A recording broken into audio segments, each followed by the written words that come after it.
Wala ka nagkawala, babae. Ikaw ang mauunang mamamatay dahil pakikinabangan namin ang iyong dugo at ang sariwa mong laman ay para naman sa iba pang mga aswang. Huwag kang mag-alala, Camila. Hindi kita pababayaan. Ililigtas kita. Sige na! Gawin mo na! Hindi ko rin kaya ang amoy ng aswang na to. Ang baho ng hininga! Tumigil ka, babae! Huwag ka maate!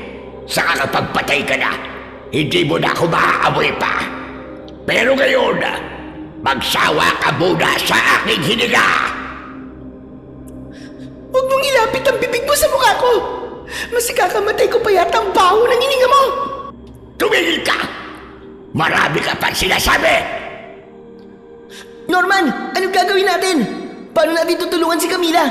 Sugurin mo na si Pinuno. Dahil hindi siya nagbibiro. Papatayin niya ang babaeng kaibigan mo. Huwag mo akong madaliin na yun. Dahil hindi ko pa basta magagawang harapin ang aswang na burang na yan. May humahad lang sa akin. Hindi kaya ng puso't isip ko. Nababaliw ka na ba, Norman? May pangako ka na tutulungan mo ko. Pero bakit nagdadalawang isip ka? Tuparin mo ang pangako mo. Iligtas mo ko! Masakit mawala na ng mga mahal sa buhay. Kaya hahangarin mo na sana'y magkaroon ka ng pagkakataong makita at makasama sila kahit na imposible yun. Subalit paano kung makita mo man sila, kaya lamang sa hindi inaasahang sitwasyon dahil ang mga taong dati mong kakampi ay mga kaaway mo na. Magandang araw po sa inyo, Sir Blair. Bata pa ako, ay pangarap ko ng maging isang sundalo. Hindi man tuwirang pagiging sundalo ang nangyari sa akin, ay labis ko yung ipinagpasalamat. Naging miyembro ko ng CAFGO o Civilian Armed Forces Geographical Unit. Ang gaya ko ay katuwang at sumusuporta sa mga sundalo sa kanilang mga misyon. Kadalasan ay nasa kagubatan para protektahan ang kalikasan mula sa mga mapang-abusong negosyante at kapitalista na pumuputol sa mga puno at sumisira sa likas na yaman. Kasama na rin doon ang magbigay ng proteksyon sa mga taong nagpupunta sa gubat para maging ligtas sila sa mga taong labas o kaya naman ay mga vigilante na lumalaban sa pamahalaan.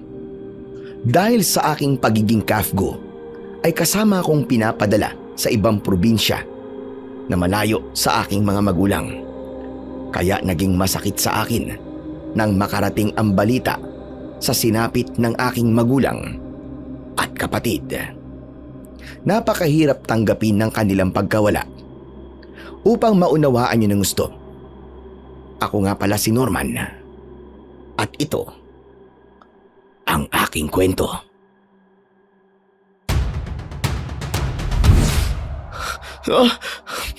Hindi totoo ang sinasabi niyo, Lola Punsing. Hindi totoo yan. Pero yun ang nangyari, Apo. Sabay-sabay na nawala sa gubat ang mga magulang mo at ang nag-iisa mong kapatid na si Leon. Bakit? Ano bang ginagawa nila sa gubat? Naisipan ng tatay mo na manghuli ng ligaw na hayop. Ang nanay mo naman ay nais manguha ng mga ligaw na halaman, yung orkidyas na pwedeng ipagbili, at kasama ang kapatid mo. Ibig sabihin na wala sila ron at di na nakabalik. Ang nanay mo ay natagpo ang patay. Wakwak ang dibdib at may nawawalang lapang loob. Ang tatay at kapatid mo naman, tanging dalang gamit nila ang nakita na may dugo. Maaaring nila raw sila sa kung saan at doon sila pinatay. Walang bangkay na nakita. Sino-sino daw po ang may kagagawa ng sinapit nila? Iba-iba ang balitang sinasabi. Posible daw kagagawa ng mga taong labas o mga bigilante na nagkukuta sa gubat. Winakwak daw ang katawan ng nanay mo para iligaw ang mga mag-iimbestiga sa kung ano o o sino ang may kagagawan. Napakahayop nila. Napakahayop nila! May mga nagsasabi rin na nagiging kuta na rin ng masasamang nilalagang gubat. Anong klaseng masasamang nilalang? Mga uri ng aswang. Posible ring ang mga bigilante na yon ay sila ring mga aswang. Kahit ano, o sino pa sila, dapat silang lipulin, Lola Punsing. Gumagawa na ng paraan ng mga kinauukulan para lutasin ang kasong ito, Apo. Kung aasa tayo sa kanila, Lola, walang katiyakan kung makukuha nga natin ang katarungang hinahanap natin. Ibig po sabihin, gusto mong ikaw ay siyang kumilos? Tama kay Lola Punsing. Kaya nga ako umuwi para sa pamilya ko. Hindi pwedeng ganyan na lang, na walang hustisya ang sinapit nila. Dapat magbayad ang may kagagawan. Apo, huwag na. Ipaubaya na lang natin sa otoridad ang paglutas ng kasong ito. Lola, hindi po ako matatahimik. Pero nag-aalala ako sa iyo. Ikaw na lamang ang natitirang pamilya ko. Ayoko namang may mangyari ring masama sa iyo. Huwag po kayo mag-alala, Lola Punsing. Kaya kong sarili ko. Kaya wala kayong dapat na ikabahala. Apo, hindi nga natin alam kung anong uri ba ng mga nilalang ang nakainkwentro ng pamilya mo doon sa gubat. Kahit ano pa sila, Lola Punsing. Kahit saan pa sila galing. Hindi ako natatakot sa kanila. Makinig ka naman sana sa akin, Apo. Lola, malaki na po ako. At kaya ko na rin protektahan ang sarili ko. Saka isa pa. Baka nakakalimutan nyo. Member ako ng CAFGO. Sanay na po ako sa buhay sa gubat o sa bundok man. Dumaan na rin sa training. Kaya biyasa ako sa pakikipaglaban. Jesus Marios, talaga bang hindi ka na magpapapigil? Katarungan po ang kailangan ng pamilya natin, Lola. At yun ang dapat na ibigay sa kanila. Dahil kung nasan man sila ngayon, tsak na hindi sila napapanatag. Pero sana huwag ka namang magpadalos-dalos, Apo. Hayaan mo munang lumipas ang isang buwan bago mo gawin ang anumang pinaplano mo. Bakit kailangan maghintay pa ako ng isang buwan, Lola? Para makapaghanda at makapag-isip-isip ka pa. Lola, handang-handa na po ako at nakapag-desisyon na rin ako. At hindi na yun magbabago pa. Buo na sa isip ko ang gagawin ko. At para ito sa katarungan ng pamilya ko. Kahit ano pang pakiusap sa akin ni Lola Punsing, hindi na niya mababago pa ang aking pasya. Saka iniwan ko ang aking destino para umuwi ng Mindoro. Alam kong mas kailangan kong unahin ang problemang ito sa pamilya ko. Kaya hindi ko yun dapat ipagwalang bahala. Sa aking gagawin ay handa kong samahan at tulungan ng isa kong kababata na si Camila. Bata pa lang ay malapit na kami sa isa't isa. Alam ko at ramdam kong may paghanga siya sa akin noon pa man. Kaya nga lang hanggang kaibigan lang ang turing ko sa kanya.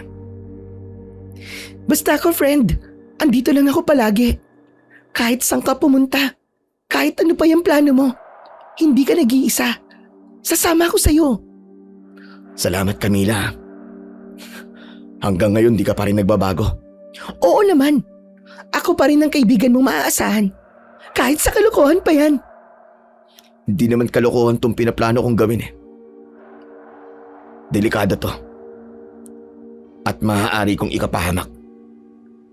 Pero gusto mo pa rin ba akong samahan? Ayos lang. Kung mapapahamak ka di damay ako. Talagang di mo ako iiwan? Oo naman. Kahit babae ako, kaya kitang sabayan sa mga gagawin mo. O ayan, itinaas ko pa ang kanang kamay ko para lang patunayan na totoo ang sinasabi ko sa'yo. Na nandito lang ako palagi para sa'yo. Salamat, Camila. Kaya naman naniniwala ako na talagang kaibigan kita eh. Saka alam ko naman, nagaya ko, ay palaban ka rin at hindi basta umuurong sa laban. Kaya nga hanga ako sa'yo eh. Kahit babae ka, matapang ka. Oo naman. Diyan tayo nasanay, di ba? Mga bata pa lang tayo. Madalas na tayo magkasama. Akala nga ng iba kambal tayo eh. Saka dati, mga kalokohan lang yung ginagawa natin. At magkasama tayo. Di ko nakakalimutan yon. Kaya salamat talaga. Kahit papaano alam ko na meron akong kakampi na hindi ako iiwan. Oo, magkakampi talaga tayo hanggang dulo. Hanggang sa kahuli-hulihan.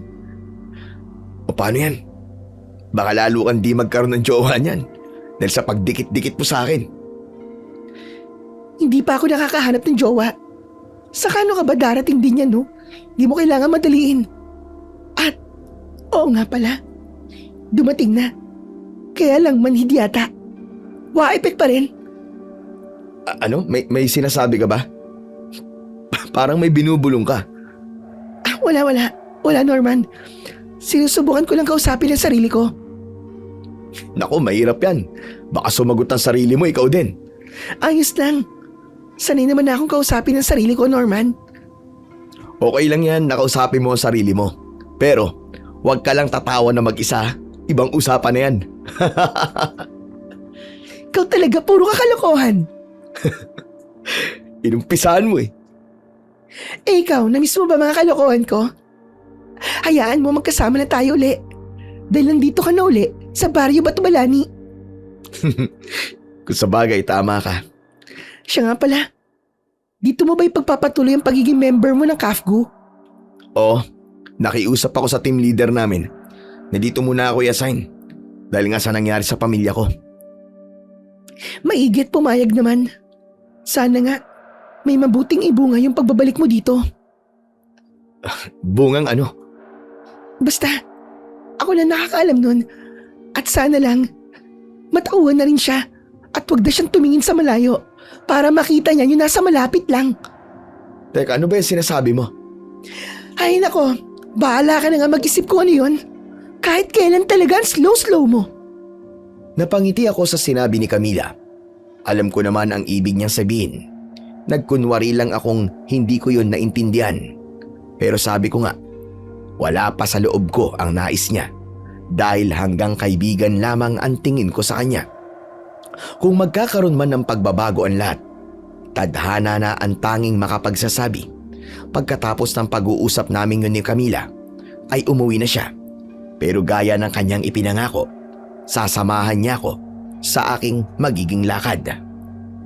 At nang nag-iisa na ako sa bahay ni Lola Punsing, ay binalikan ko sa aking alaala ang mga masasayang bagay kasama ang aking pamilya. Pinagmamasdan ko ang mga gamit nilang naiwan. Mula sa bandana na madalas ginagamit ni inay kapag nagsisimba, ang baril-barilan na regalo ko sa kapatid kong si Leon, at ang sombrero na ginagamit ni itay kapag lumuluwas siya papunta sa bayan. Lahat yun ay may mahalagang bahagi sa akin dahil ako ang bumili at nagregalo nun sa kanila. Nasa harapan ko yun at nakapatong sa isang lamesa. Pinagmamasdan ko at hinahaplos ang mga gamit na yun hanggang sa hindi ko namalayan na pumapatak na pala ang luha mula sa aking mga mata. Sa tagpong yon ay dumating si Lola Punsing galing sa labas ng bahay. Nakita niya ako sa ganung sitwasyon. Lumapit siya sa akin na nag-aalala. Dama ko ang awa na kanyang nararamdaman. Totoong mahirap tanggapin, Apo. Napakasakit, Lola. Marami akong pangarap para sa pamilya ko. Para kay nanay at tatay. At may ipinangako rin ako kay Leon. Sabi ko akong bahala sa pag-aaral niya kapag tumungtong siya ng kolehiyo. Ngunit hindi na mangyayari yun, Iho. Pero Lola, ang bangkay lang pala ni inay ang nakita sa gubat at nawawala ang kay tatay at Leon. Oo, walang nakitang katawan nila ang mga naghanap sa kanila. Tanging ilang gamit lang nila ang natagpuan. Posible bang buhay pa sila? Hindi ko rin kayang sagutin, Apo. Kaya labang kung buhay sila. Bakit hindi sila nagpapakita? Bakit hindi sila umuwi? Baka po may kinatatakutan sila. Lalo na kung pinagbantaan din sila nung pumatay kay nanay. Yun na nga ang ipinagtataka ko. Sino nga ba talaga ang may kagagawan? Sino ang mga walang hiyang iyon? Gaya po na nasabi ko sa inyo, Lola. Hindi na po magbabago ang desisyon ko. Hindi ko talaga maiwasang matakot para sa kaligtasan mo, Norman. Makakasama ko po ang kababata kong si Camila sa gagawin ko, Lola. Sigurado ka ba? Abay ka babaeng tao nun, sasamahan ka. Yun po ang sabi niya eh. Saka kahit babae po yun, La. Mas astig pa sa akin yun. Saka may isang salita po yun. Pag sinabi niya, aba talagang gagawin niya. Hala, sige. Ikaw na bahala. Pero babae pa rin si Camila, tandaan mo. Kaya cargo mo siya. Alam ko naman ho yun, Lola. Pero mainam na rin yung may makakasama ako sa pagpunta ko sa gubat. Kung sa bagay. At kung talagang hindi na kita mapipigilan, wala na akong magagawa. Pero ang kailangan mo sa iyong pinaplano ay hindi lang tapang at pagiging buo ng loob, kundi dapat may iba ka pang maaasahan bukod sa determinasyon mo. Ano pong ibig niyo sabihin, La? Meron akong ibibigay sa iyo, Apo. At alam kong makakatulong yun na malaki sa paghahanap mo ng katarungan sa sinapit ng magulang mo at kapatid mo. Saglit akong iniwan ni Lola Ponsing at may kinuha siya sa loob ng kanyang kwarto. Nang lumabas ito, ay dala ang isang lumang lata ng biskwit na pinaglalagyan niya ng kanyang mga abubot, mga estampita o maliliit na larawan ng santo na kanyang dinadasalan. Pero hindi yun ang ibinigay niya sa akin, kundi isang tila kalmin o kapirasong tela na may laman at may nakakabit na perdible ang ibinigay niya sa akin. Makakabit mo ang bagay na ito, Apo. Ano po to, Lola? Anong bagay pong nakapaloob sa kapirasong tela na to? Isang anting-anting. Mutya ng paniki. Maliit na buto ng paniki na itinahi sa loob ng tela. Kailangang nakakabit yan sa suot mong damit kapag maglalakbay ka. Lalo na kung may pupuntahan kang lugar. Ano pong magagawa ng mutya ng paniki, Lola Ponsing? Matutuklasan mo rin kung ano yun kapag kinakailangan. Iniwan sa akin yan ng lolo mo. Ipinagamit ko naman sa iyong ama. Kaya lang ayaw niya. Ibig niyong sabihin kung pumayag sana si tatay na gamitin to, baka walang masamang nangyari sa kanila? Maaaring ganun, Apo. Kaya labang nangyari na ang lahat. At wala na tayong magagawa pa roon. Ang kailangan na lang po natin gawin ay alamin ang tunay na nangyari at bigyan sila ng katarungan. Kaya ikaw na bahala sa mutya ng paniki, Apo. At maging dito sa pilak na punyal na itinago ng lolo mo. Kasama ko itong ipagkakatiwala sa iyo. Bakit to may pilak na punyal si Lolo? Minsan rin siyang naging isang manunuges nung kanyang kabataan. Pero iniwan rin niya yon nang maging asawa niya ako. Dahil ayaw niyang malagay lagi sa panganib ang buhay niya at maging ako ay madamay sa kanyang pagiging manunugis ng mga aswang. Kaya ba hindi niyo rin ibinigay kay tatay? Dahil ayaw din ang lolo mo. Pero bakit ngayon po ibinibigay niyo sa akin ng mga to, Lola? Dahil nasa ikatlong henerasyon ka. Ang kapalaran mo ay maaaring iba sa kapalaran ng lolo at tatay mo.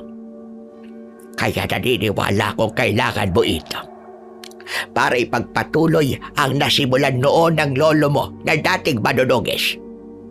Tatanggapin ko po mga to, Lola. At umaasa akong sa pamamagitan ng mga to ay magkakaroon ng magandang resulta ang gagawin ko. Huwag kang mag-alala, Apo.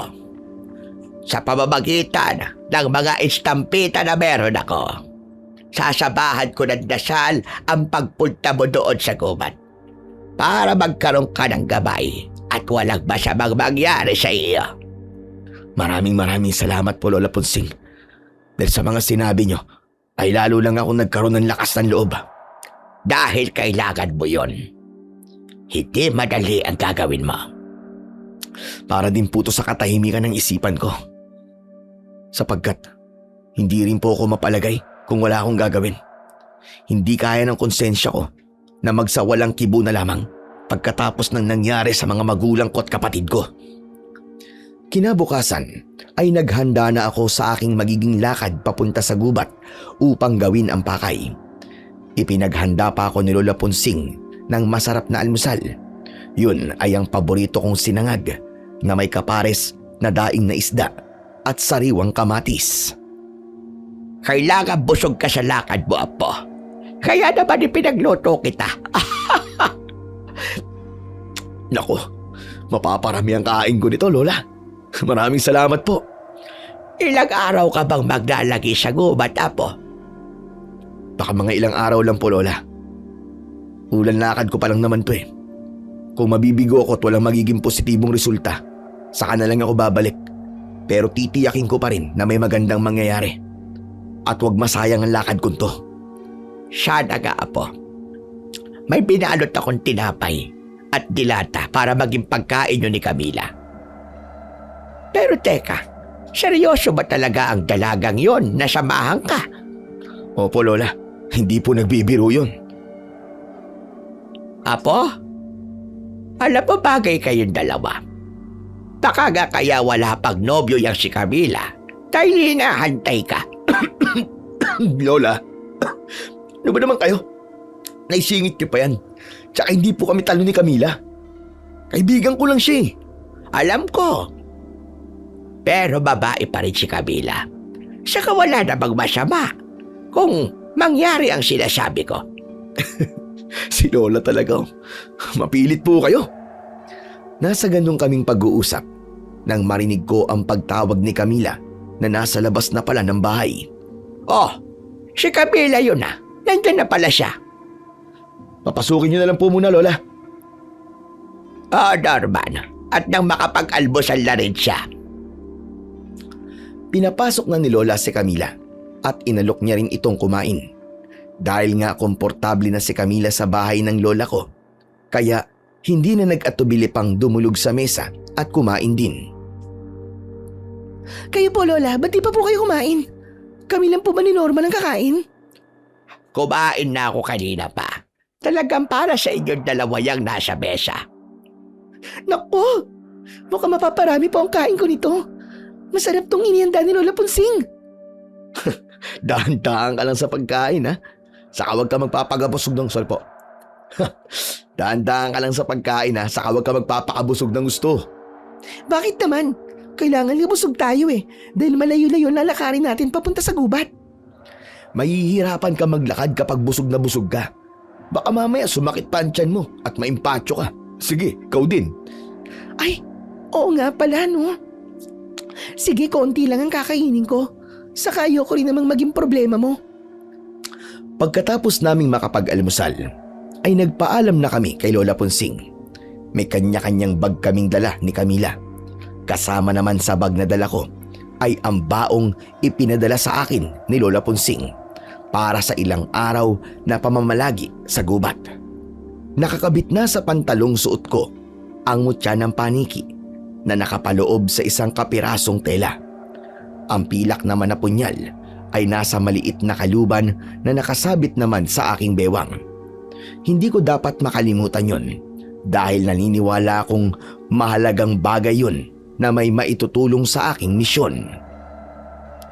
Biyasa ako sa gubat kaya naging madali sa akin ang pagtahak sa madamo at masukal na daan. Binakiramdaman ko si Camila habang kasabay ko sa paglalakad. Medyo hirap siya pero nakikita ko na pilit na kinakaya at nagtitiis. Napapailing ako pero gusto niyang sumama kaya hinayaan ko na lang. Kailangan ko rin kasi ng makakausap para hindi nakakainip ang pagpunta sa gubat. Pagkalipas ng mahigit 2 oras na paglalakad ay nakarating na rin kami sa gitna ng kagubatan. Ano, kaya pa ba, Camila? Oo naman, Norman. Yakan-yaka ko pa. Parang hinihingal ka na eh. Pero kaya ko pa nga. Konting pahinga lang to. Gusto mo ba magpahinga muna tayo? Kung pwede. Pero ikaw kasing masusunod eh. Sabit lang naman ako sa lakad na to, di ba? O sige. Pahinga muna tayo. Naupo ako sa isang kaputol na kahoy. Naupo naman si Camila sa isang malaking bato na malapit lang sa kaputol na kahoy na inuupuan ko. Kinuha ni Camila ang kanyang dalang tumbler na may lamang malamig na tubig. Uminom siya at pagkatapos ay iniabot niya sa akin para alokin din akong uminom. Uminom ka na rin muna. Malamig pa tong tubig sa tumbler ko. Hindi na. May dala rin naman ako Salamat. Napansin kong napakunot ang noo ni Camila. Tila hindi niya nagustuhan ang pagtanggi ko sa alok niya. Pero hindi ko na lang yun pinansin. Kinuha ko na rin ang dala kong lalagyan ng tubig at lumagok ako ng konti. Saglit kaming nagpahinga. At nang naglalakad na uli kami, ay nakarinig kami ng ingay ng makina sa hindi kalayuan. May ibang tao dito sa gubat, Norman. Tama ka. At ang ingay na naririnig natin ay ingay ng motor. Mula yun sa isang chainsaw na ginagamit sa pagputol ng mga puno. Kung ganun, may pumuputol ng puno dito sa gubat. Ganun na nga. At posibleng illegal ang ginagawang pamumutol. Teka, di ba kasama sa trabaho mo bilang isang kafgo ay ang bantayan ng gubat para hindi mapinsala sa mga mapagsamantalang negosyante? Tama ka. Kasama sa obligasyon namin na protekta ng kalikasan laban sa mga mapang-abuso at mga iligal na magtotroso. Kaya hindi lang pala paghahanap ng katarungan ng misyon ko dito, kundi ang pigilan ang mga iligal na magtotroso sa kanilang maling ginagawa. At nandito lang ako, Norman. Dalawa tayong sisita sa kanila. Halika, kailangan puntahan natin ang pinagmumula ng tunog ng chainsaw para makita natin ang ginagawa nila nang makasigurado tayo. Nauna na akong naglakad at nakasunod si Camila. Seryoso kong puntahan ang pinagmumula ng tunog ng motor. Dapat kong malaman kung ano ba talaga ang ginagawa ng ibang taong naroroon din sa gubat. Habang papalapit kami sa lugar na aming pakay, ay palakas ng palakas ang tunog ng motor na gamit sa pamumutol ng puno. Hanggang biglang may lumagapak na ang tunog ay ikinagulat namin ni Camila. Pamilyar sa akin yun. Tunog yun ng bumagsak na malaking punong kahoy. Kaya tama nga ang hinala ko. May mga illegal logger sa gubat na yun. Diyos ko, nagulat naman ako doon. Parang may sumabog. Ang lakas ng kalabog. Ibig sabihin, malaking puno ang pinutol nila. Nagpatuloy kami sa paglalakad hanggang sa nakita namin ang grupo ng mga kalalakihan na responsable sa illegal logging na yon. Lakas loob ako nagsalita at halos sabay-sabay silang napatingin sa amin ni Camila. Hoy mga ungas! Bakit nyo ginagawa to ha? May permit ba kayo at pahintulot para mamutol ng mga puno dito sa gubat? At sino ka naman bigla na lamang susulpot dito para questionin kami? Kafgo ko at kasama sa tungkulin namin ang protekta ng kalikasan, lalo na mga puno sa gubat. Ano ba pakialam mo ha? May magagawa ba kayo ng kasama mo para pigilan kami? Baka hindi nyo kami nakikilala. Bakit? Sino ba kayo? Ang lakas naman ng loob niyo sirain ang gubat na to. Alam mo, miss, mas maigi siguro na huwag ka nalang makialam. Sa kapag sabihan mo yan jowa mo, baka hindi ko yan matansya. Ba't napakayabang mo ah. Saka hindi ko jowa si Norman. Kaibigan ko lang siya. Ganun ba? Mas okay pala dahil maaari ka naming hiramin sa kanya. 1 linggo na rin kaming walang nakikitang babae. Baka pwede kang tikman, miss. Mukhang malasa ka. Masabaw. Hoy, huwag mong bastusin ang kaibigan ko ha. Para hindi namin siya bastusin at walang masamang mangyari sa inyong dalawa, mas maigi kung mananahimik na lang kayo at huwag kaming pakialaman. Paano hindi ko kayo pakikialaman? Sabi ko nga sa'yo, illegal ang ginagawa niyong pagpuputol ng mga puno dito sa gubat. Kahit ano pa sabihin mo, wala ka magagawa. Sa kapader kami. Malakas sa gobernador ang amo ko. Kaya sagot niya kami. Kaya ikaw naman, huwag mo nang ipilit pa ang gusto mo. At huwag ka na magpapakabayani. Dahil masasayang lamang ang pagod mo. Wala akong pakialam sa sinasabi mo. Gagawin ko pa rin kung ano ang alam kong tama. Sige, gawin mo. At tsak na may paglalagyan ka. Kapag naitawag ko sa boss ko ang ginagawa mong pangingialam. Pinagbabantaan mo ba ako? Hindi! Kundi nagsasabi lang ako na totoo. Norman, umalis na lang tayo dito. Hayaan na lang natin sila. Huwag na natin silang pakialaman. Hindi, Camila. Bahagi ng trabaho ko ang sitahin ng mga taong may ginagawang mali at labag sa batas. Sige lang! Ituloy mo lang yan naiisip mong pakikialam. Sabi ko nga sa'yo, baka hindi mo magustuhan ang maaaring mangyari sa inyo. Hinila na ako ni Camila. Ayaw niyang umabot sa kung saan ang pakikipagtalo ko sa mga magtotorso. Sumunod ako sa nais ni Camila na lumayo sa kanila. Pero meron na akong plano sa utak ko. Bukas ay bababa muna ako sa kapatagan. Kailangang maipaalam ko sa kinauukulan ang illegal logging na nangyayari sa gubat malapit sa baryo namin. Samantala ng gabing yon, lingid sa akin ay may hindi magandang binabalak ang grupo ng mga magtotorso. Batid kong hindi sila papayag na may makialam o hadlangan ang kanilang ginagawa. Makinig kayo mga kasama. Mamaya may lakad tayo. Alam kong may gagawin na lalaking sumisat atin. Kahit pasagot ni Gob ang ginagawa natin dito sa gubat, may gagawin pa rin ng lalaking yon. Kaya mas mabuting unahan na natin siya. Ngayong gabi ay dapat silang idispatcha. Papatayin natin sila. Matamang nakikinig lang sa kanilang pinuno ang dalawang kasama nito. Kaya naman, sadyang delikado ang buhay namin ni Camila ng gabing yon.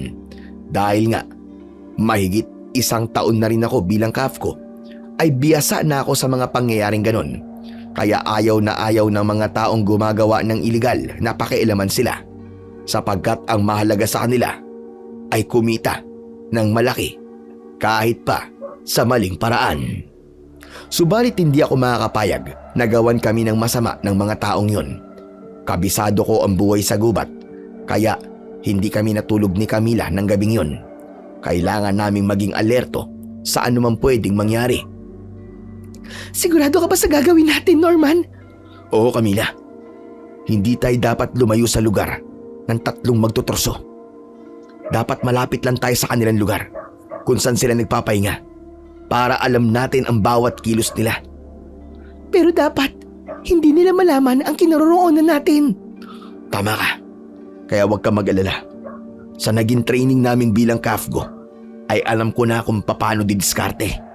Kung paano tayo makakapagtago na hindi nila basta-basta malalaman. Sige na nga.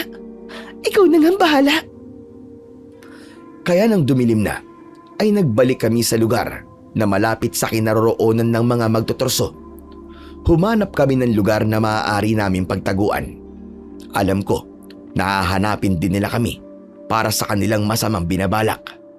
Subalit ng gabing yon, ay naramdaman ko ang pagkakaroon ng paniki sa lugar na aming pinagkukublihan. Noon lang nangyari yon na tila pinaikutan ng mga paniki ang kinaroroonan namin. Pakiwari ko, tinatakpan ang lugar namin ni Camila. Norman, ang daming paniki. Ano ba nangyayari? Di ko rin alam eh. Pero wala naman silang ginagawang masama sa atin. Tama ka. Para bang itinatago tayo ng mga paniki. Habang naroon ang mga paniki na tila tinatakpan ang kinaroroonan namin, naalala ko ang ibinigay sa akin ni Lola Punsing, ang mutya ng paniki na nakakabit sa aking pantalon. Tama ang lola ko, makakatulong nga sa akin ang mutya ng paniki. Subalit hindi ko na muna sinabi ang tungkol doon kay Camila. Ayokong mag-isip siya ng hindi maganda, kaya sapat na yung nalalaman niya na tila nagbibigay sa amin ng proteksyon ang mga paniki na naroon. Patuloy na lumalim ang gabi at kami naman ni Camila ay nanatiling nakikiramdam. nakarinig kami ng mga kaluskos at yabag. Maramot ang buwan ng gabing yon. Ang liwanag mula rito ay hindi sapat para makita namin ng maayos ang lugar. Pero isang bagay lang ang aking natitiyak. May pinaplano ang mga magtuturso. Napadaan sila sa lugar na pinagtataguan namin. Wala silang kaalam-alam na naroon lang kami ni Camila. Narinig pa namin ang kanilang pag-uusap. Galit ang pinakapinuno nila na nagbanta pa sa amin ni Camila. Nasaan sila? Bakit hindi natin sila makita? Ayon sa kausap nito, siguro raw ay natunugan na may gagawin sila kaya kami umalis. Pero yun naman talaga ang hinala ko. May pinaplano sila kaya nga lumipat kami ng lugar ni Camila. Dahil nga hindi nila kami makita, kaya bumalik na lang sila sa kanilang lugar para magpahinga. Bukas, tiyak na makikita natin uli ang dalawang yon. Kaya humanda sila dahil hindi na sila makakabalik pa ng kapatagan. Dapat sa kanila ay pinatatahimik bago pa sila makapagsumbong kanino man. Ang plano ko ng gabing yon ay sinabi ko rin kay Camila. Bubulabugin sila at sisirain ang kanilang chainsaw na ginagamit sa pagpuputol ng mga puno. Sa ganung paraan ay hihinto sila sa kanilang ginagawa at mapipilitang bumaba na lang sa kapatagan. Kaya maghihintay muna kami ng kahit konting oras bago gawin ang aking plano. Sigurado ka ba, Norman? Tama ang gagawin natin yun? Oo, Camila. Yun ang alam kong paraan para mapigilan natin sila sa kanilang iligal na ginagawa. Gagawin natin yun ng palihim kapag nahihimbing na sila. Kaya hindi tayo dapat matulog. Sige na nga. Kaya natin yun. Saka hindi ka pwedeng magreklamo. Ginusto mong sumama sa lakad ko. Hindi naman ako nagre-reklamo ah. Saka kaya ko magtiis. Alang-alang sa pagiging magkaibigan natin. Paano kasi, Kwani? Mahal kita. Ano? May sinasabi ka ba, Camila? Parang may ibinulong ka yata. Ba't di mo kasi lakasan para marinig ko ang sinasabi mo? Kwan? Ang sabi ko, kaya ko magtiis. Saka di ba magkaibigan tayo? Walang iwanan hanggang sa uli. Oo naman. Subalit ang totoo ay narinig ko ang mahinang sinabi ni Camila. Nagkunwari lang akong hindi ko yung narinig. Bagya akong napangiti at itinago ko sa kanya. Naisip ko na hindi pa rin nagbabago ang pagtingin niya sa akin. Talagang gumagawa siya ng paraan para mapalapit sa akin at makasama ako. Ganon din siya nung medyo bata pa kami. Gusto niya akong laging kasama, kaya nga lang hanggang ngayon ay hindi ko pa rin tiyak ang sarili ko at kung ano ba talagang damdamin ko para sa kanya. Oh, ba't parang natahimik ka bigla, Norman? Ano bang iniisip mo? Kwan, baka kasi nahihirapan ka na eh. Alam ko na hindi ka sanay sa ganito eh. Huwag mo akong alalahanin. Yakang-yaka ko to. Kaya maghintay na lang tayong makatulog ang mga magtuturso para gawin yung plano mo. Saglit pa kaming naghintay ng konting oras. Patuloy nang lumalim ang gabi. Ang tanging maririnig sa gubat na yon ay ang tunog ng mga kuliglig na may kasama pang tunog ng kwago. May huni rin na mga paniki na hindi pa rin humihiwalay sa aming kinaroroonan. Maya-maya pa ay nagsimulang lumipad ang mga paniki na tila nagkanlong sa amin. Kasunod ay ang ingay ng mga kaluskos at sinundan ng sigaw ng mga lalaki. Ano yun? Parang may nangyari dun sa mga magtuturso ha. Oo nga no, ang lakas ng sigaw nila. Bakit kaya? Parang may kung anong kinatatakutan sila. Oh, wala na. Tumahimik na. Biglang nawala ang ingay. Bakit kaya? Ano kayang meron? May nangyari kaya sa kanila? Ano kaya kung puntahan natin, Camila? Siguro wag na muna ngayon. Bukas na lang. Baka mamaya may kaaway yung mga yon at nasundan sila dito sa gubat at madamay pa tayo. Kung sa bagay, tama ka. Saka kung ano mang gulo nila, huwag na natin pakialaman. Ang dapat pakialaman natin ay yung iligal nilang ginagawa. Nagpahinga na lang kami ni Camila at naghintay na lang ng kinabukasan para alamin kung ano bang dahilan ng sigaw na narinig namin ni Camila ng gabing yon. Nang magising ako ay wala sa lugar na tinulugan namin si Camila. Agad ako nag-alala, lalo na't hindi sanay si Camila sa gubat.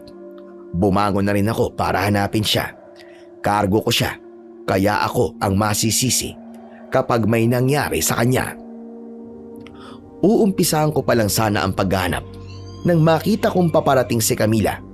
Nagmamadali na may takot sa kanyang muka. Napakunot naman ang noo ko at tinanong siya. Oh, ba't tumangos ka, Camila? Ano nangyari sa'yo? Saka bakit umalis ka nang hindi ko alam? Tulog na tulog ka kasi.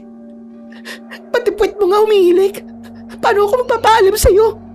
Dapat ginising mo ko. Saan ka ba talaga nagpunta? Doon sa lugar ng mga magtutruso. Ano? Anak ng ikaw talagang babae ka. Hindi mo iniisip na pwede ka mapahamak sa ginawa mo?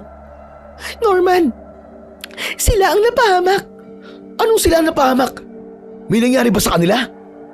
Oo, Norman. Patay na yung 3 magtutruso. Pinatay sila. Ha? Sino? Sinong pumatay sa kanila? Ewan ko, hindi ako. Wala naman akong sinasabing ikaw ang pumatay. Mabuti pa sumama ka sa akin. Bumalik tayo doon para makita mo ang sinapit nila. Dahil sadyang palaisipan sa akin ang sinabi ni Camila, kaya sumama ako sa kanya. Bumalik kami sa lugar kung saan niya nakita ang bangkay ng mga magtuturso. Hindi ako makapaniwala sa aking nakita pagdating namin sa lugar. Wakwak ang katawan ng 3 lalaki. Magkakalayo ang pwesto nila na ang ibig sabihin ay hindi lang iisa ang may kagagawan ng pagpatay sa mga ito.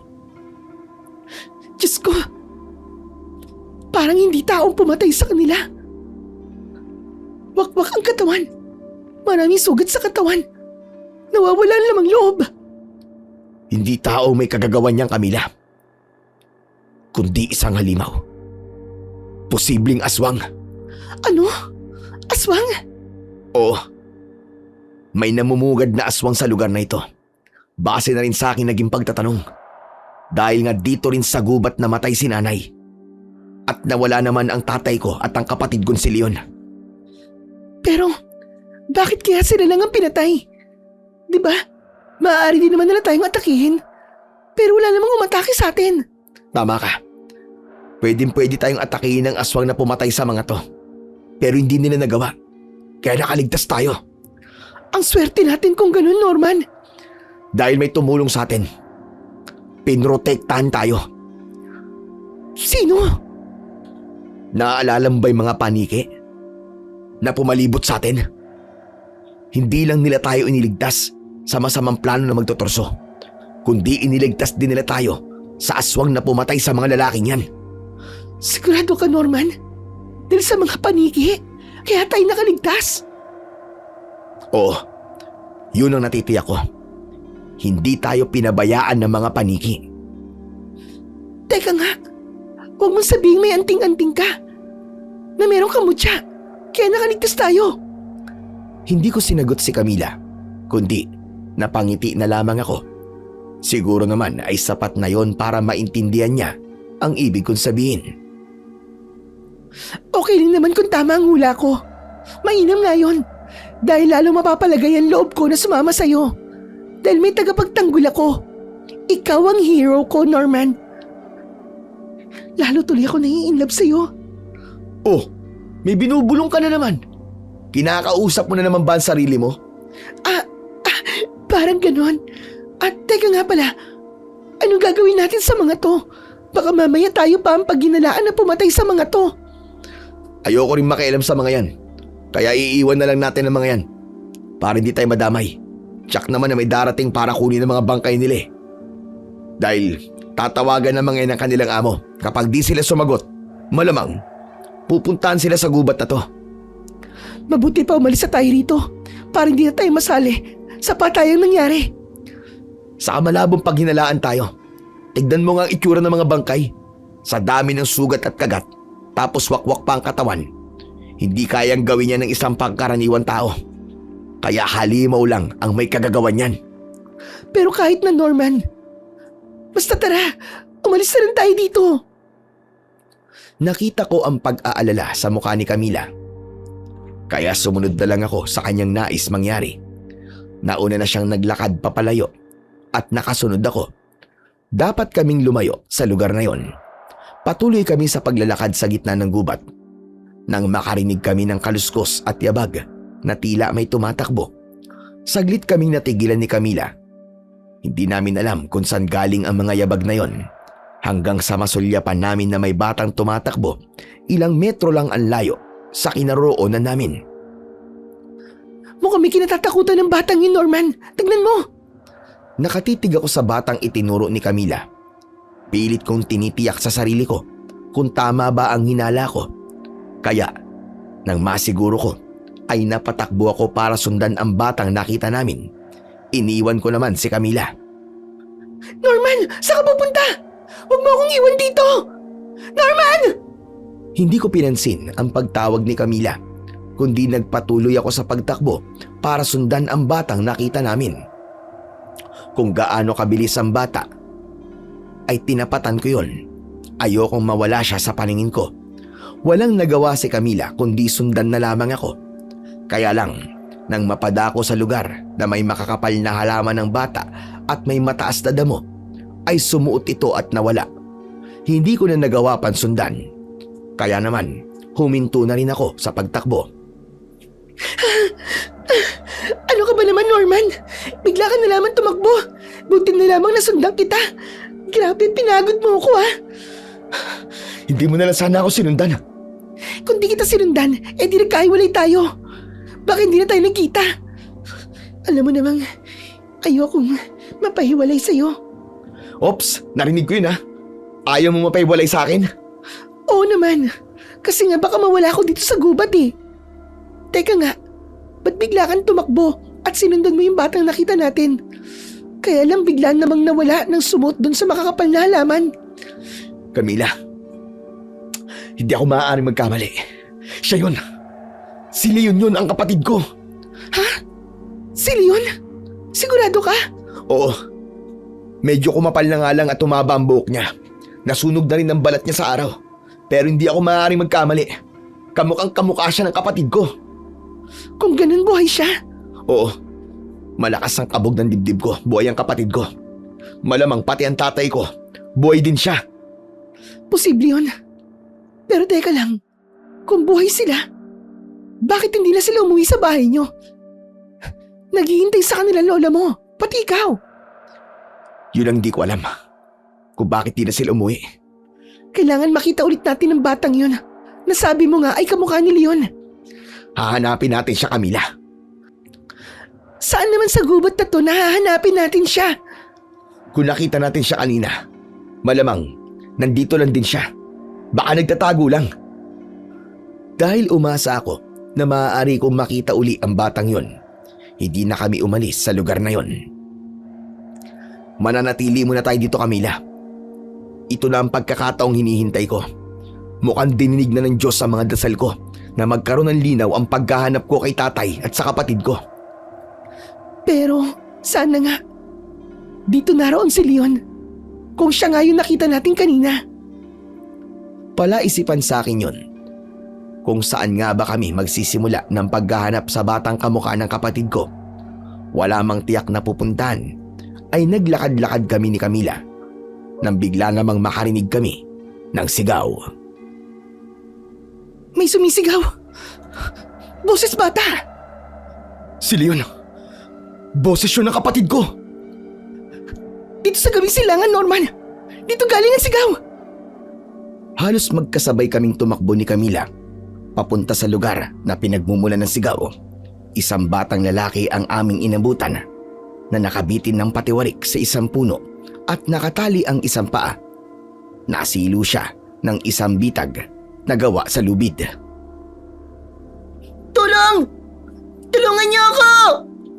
Oo, tutulungan ka namin! Salamat at tatagpuan din kita, Leon. Huwag kang mag-alala, tutulungan ka namin ni Camila. Camila, dali! Putulin mo ang lubid na nakatali sa puno at sasaluin ko si Leon para hindi siya bumagsak sa lupa at masaktan. Gamitin mo tong pilak na punyal ko. Sige Norman, gagawin ko ang utos mo. Nang putulin ni Camila ang tali ng silo na nakakabit sa puno, ay ligtas ko namang nasalo si Leon. Marahil, kagagawan ng mga magtuturso ang patibong na sumilo sa kapatid ko. Maaaring para yun sa mga ligaw na hayop sa gubat. Masayang-masaya ako nagkita tayo, Leon. Salamat sa Diyos at buhay ka. Si tatay, nasan siya? Kasama ba siya? Saka ba't hindi na lang kayo bumaba ng gubat? Naghihintay sa inyo si Lola Punsing. Sunod-sunod ang tanong ko kay Leon na sinabayan ko pa ng yakap.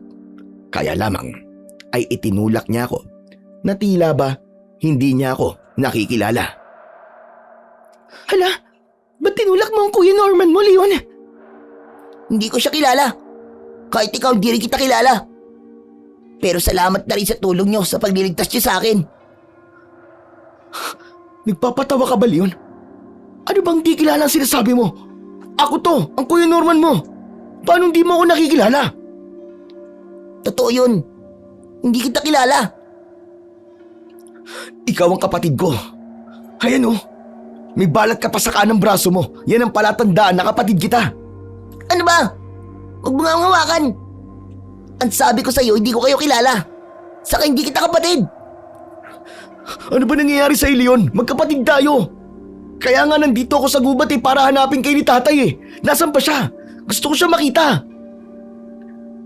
Nagpupumiglas si Leon at pilit na inaalis ang braso niya sa pagkakahawak ko. Pero lalo kong hinigpitan ang pagkakahawak ko dito para hindi siya makawala. Bitiwan mo ako! Ano ba? Huwag mong hawakan ang braso ko! Galit na hinila ni Leon ang kanyang braso. Nang hindi ko yung pakawalan, ay kinagat niya ang kamay ko. Kaya naman nabitiwan ko siya. Ah! Aray ko! Ba't mo ako kinagat? Makulit ka eh! Sabi ko na sa'yo, bitiwan mo ako! Hinayaan ko na umalis ang bata at natitiyak kong siya si Leon. Kaya lamang, hindi niya ako nakikilala. Ba't tinayaan mong umalis si Leon, Norman? Sabi mo diba siyang kapatid mo? Hinayaan ko lang siyang umalis. Pero hindi ibig sabihin ay pababayaan kong makalayo siya. Susundan natin siya, Camila. Sinadya kong makalayo siya para hindi niya makita na susundan natin siya. Kailangang malaman natin kung saan siya papunta dahil tiyak na sa pupuntahan niya ay nandun ang sagot sa tanong ko. At posibleng naroon ang tatay mo. Tama ka, Camila. Kaya tara na, sundan natin siya habang natatanaw pa natin siya. Hirap man ang mga daan para sundan namin si Leon, ay nagtiyaga kami ni Camila. Kaya lamang ay inabutan na rin kami ng dapit hapon. Isang tila kuta ang pinuntahan ni Leon na may mga kubo na yari sa tagpi-tagping sanga at malalapad na dahon. Ibig lang sabihin ay merong mga naninirahan sa lugar na yon. Anong gagawin natin, Norman? Hindi tayo maaaring magpatuloy at tumungo sa lugar na pinuntahan ng batang yon. Alam ko, dahil nakakaramdam din ako ng panganib. Kaya dito muna tayo magpapalipas ng gabi. Hanggang kailan tayo dito sa gubat? Ikalawang araw na natin to. Gusto mo na bang umuwi? Nagbago na ba ang isip mo? Hindi naman. Nagtatanong lang ako. Saka sabi ko naman sa iyo, di ba? Sasamahan kita sa lakad na to hanggang sa uli. Salamat naman kung ganun. Pero kung pagod ka na at ayaw mo na akong samahan, hindi naman kita pipigilan. Ngayon pa ba magbabago ang isip ko? Nagkaroon na ng linaw ang paghahanap mo sa tatay at kapatid mo. Kaya nga kailangan kong tapusin to. Gusto kong bumalik ng kapatagan na nasagot na ang mga tanong sa isipan ko. Nais ko lang malaman ngayon ay kung bakit hindi ako nakikilala ni Leon. Samantalang sigurado kong siya ang kapatid ko. Ibig lang sabihin, merong nangyaring hindi pangkaraniwan sa kanya dito sa gubat. Kung gano'n na nangyari kay Leon, posibleng ganun din sa tatay mo. Kung buhay pa nga siya. Napaisip ako na nakatingin lang kay Camila dahil alam kong posibleng tama siya. Yung nangyari kay Leon ay maaaring ganun din ang nangyari sa tatay ko o baka nga higit pa. Kung dito tayo magpapalipas ng gabi sa lugar na to, mas mabuti kung kumain na muna tayo, Norman. Dahil nagugutom na rin ako. Ako din naman Maigi na lamang at may natitira pa tayong pagkain. Pero hanggang bukas na lamang ang pagkain natin. Kaya nga dapat na nating matapos ang misyon to. Camila, narito tayo sa gubat. Kahit maubusan tayo ng pagkain, may mga bunga ng puno na makakain dito. At huwag kang mag-alala sa bagay na yun. Aray! Bakit, Norman? Ano nangyari sa'yo? Napatingin ako sa braso ko na kinagat ng bata. Namumula yun at tila namamaga. Bumaon pala sa laman ang ngipin niya. Okay lang ba ang kagat ni Leon sa braso mo? Ewan ko, Camila. Biglang sumakit na matindi. May naramdaman akong kirot. Parang kakaiba ang kagat niya. Parang kagat ng kung anong hayop. Baka masyado lang bumaon sa balat ko ang ngipin niya. Kaya ganito ang nangyari. Sana naman, hindi na lumala pa. Nang matapos kaming kumain ni Camila, ay ganap nang lumaganap ang dilim sa lugar namin. Alam kong delikado kami sa ligaw na hayop, pero laking pagtataka ko nang ganap ng dumilim ay muli kaming nakarinig ng mga tunog ng paniki. Minsan pa ay naroon sila para protektahan kami. Kaya kinapa ko ang mutya na nakasabit sa aking pantalon. Alam kong yun ang dahilan kung bakit may mga paniki kaming kakampi sa gubat na yun. Hindi kami pinababayaan pagdating ng gabi. Kaya naman, nakatulog kami ni Camila nang walang pangamba. Kaya lamang sa gabing yun nalilipas ay meron palang hindi inaasahang pangyayari na magaganap. Naging mahimbing ang tulog namin ni Camila. Kinabukasan ang plano namin ay puntahan ang nakita naming kuta na pinuntahan ni Leon. Kaya lang, hindi na yun mangyayari pa sapagkat nang sumikat ang araw ay ibang lugar na ang kinaroroonan namin. Norman! Norman, gising! Kumising ka! Norman! Bakit? Ano ba nangyari? Tignan mo kung nasan tayo. Ha? Teka, nasan nga tayo? Saka bakit tayo nasa loob ng kulungang kahoy na to? Hindi ko nga alam kung bakit tayo nakakulong. Teka lang, paano nangyari to? Hindi ba kagabi nasa madamong lugar tayo at doon tayo natulog? Tapos paggising natin, nandito na tayo sa loob ng kulungang kahoy na to? Kaya nga, paano tayo napunta rito? Hindi man lang natin namalayan kung sino nagdala sa atin dito. Nasa ganung pagtataka at pag-uusap kami ni Camila nang makarinig naman kami ng yabag ng lingunin namin ay bumulaga sa amin si Leon. Ikaw? Ikaw nagkulong sa amin dito? Dinala mo kami dito at kinulong? Hindi Hindi ko naman kayo kayang buhatin eh. Ang bigat nyo kaya. Paano kami napunta dito? Kinuha kayo ng mga kasamaan namin at dinala dito. Ayon sa utos ng aming pinuno. Dahil sinabi ko sa kanya tungkol sa inyo. Pinuno? Sinong pinuno ang sinasabi mo, Leon? Ano ba Leon ang sinasabi mo? Hindi Leon ang pangalan ko. Ako si Dugal. Leon ang pangalan mo at kapatid kita. Ako ang Kuya Norman mo. Hindi mo ako kapatid. Saka hindi kita kilala. Norman, huwag mo nang ipilit ang sinasabi mo. Gaya na nabanggit ko sa'yo, may nangyari sa kanya dito sa gubat. Tumahimik ako saglit sa sinabi ni Camila, pero sadyang malungkot sa akin na hindi ako nakikilala ng bunso kong kapatid. Sino nga palang pinunong sinasabi mo? Gusto ko siyang makita. Bago pa sumagot ang batang kausap ko, ay nakarinig ako ng boses na pamilyar sa akin. Ako ba ang gusto niyo makita? Nanlamig ang buo kong katawan. Naroon ang kasiyahan na may kasamang pagtataka. Dahil ang kaharap ko ngayon ay ang taong hinahanap ko, ang tatay ko. Bakit ganyan ka kumakatingin sa akin, lalaki? Ano problema mo? Tay, ikaw nga. Ikaw nga ang tatay ko. Si Mang Arcadio nga siya. Ang tatay mo nga, Norman.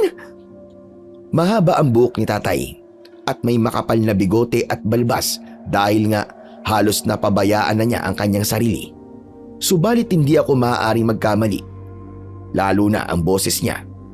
Siya si tatay na hinahanap ko, kaya tama ang hinala ko na buhay si tatay at si Leon.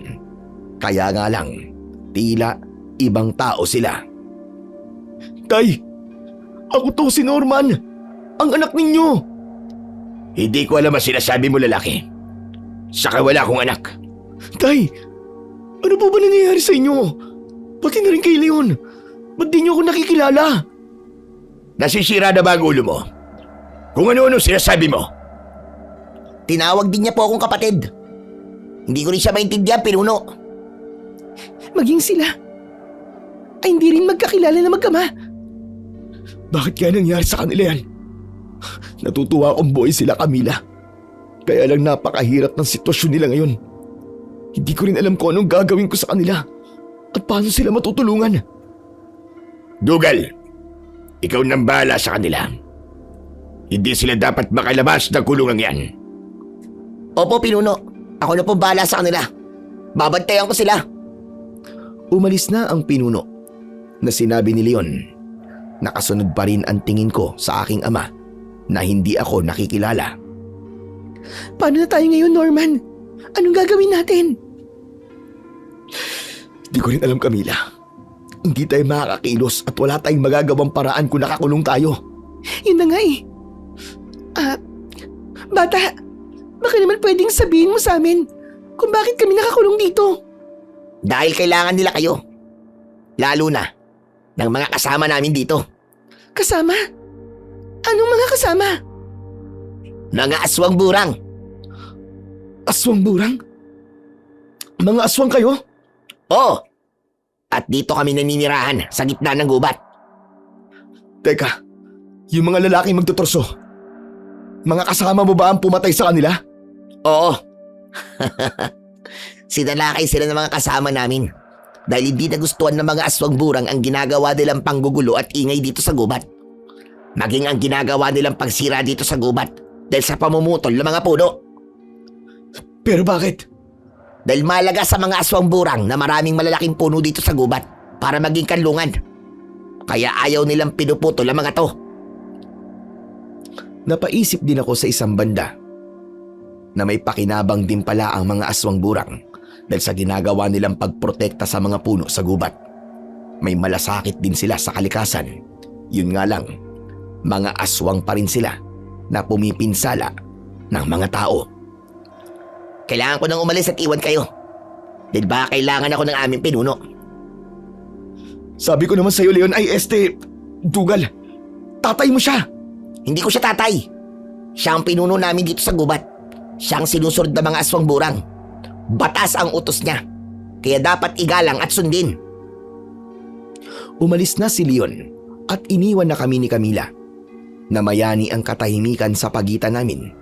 Pareho kaming nag-iisip ng dapat gawin. Hindi kami maaaring manatiling biyag dahil lalong malalagay sa panganib ang buhay namin.